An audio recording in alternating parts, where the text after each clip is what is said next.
Hello guys! So mag-unboxing muna tayo. Ito yung binili ko guys. So dumating siya after 10 days. So thank you very much. Ito yung in-order ko kasi yung mga charger ko ay talagang merong problema after how many months sira na agad.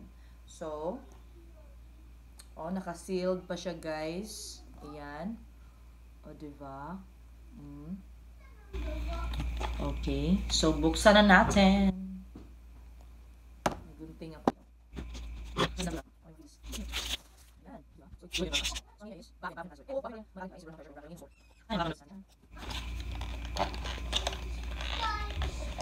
Sorry guys.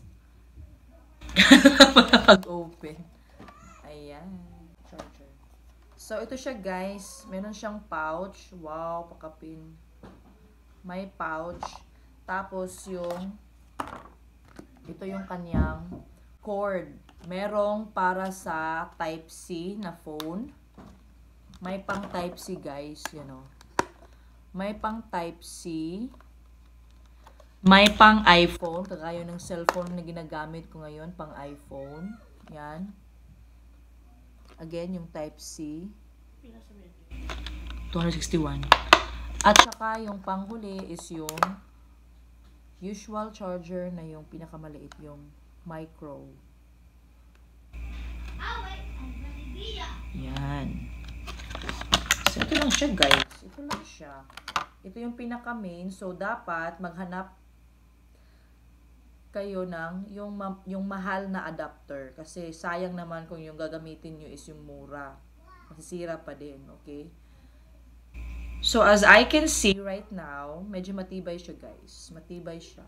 Then, meron pa. Thank you very much, Bavin Store. Okay. So, ito yung kanyang freebie. Okay, may pouch siya, guys. Ayan. Thank you so much. Ang ganda niya. Ang ganda niya, guys. Yes, ganyan siya.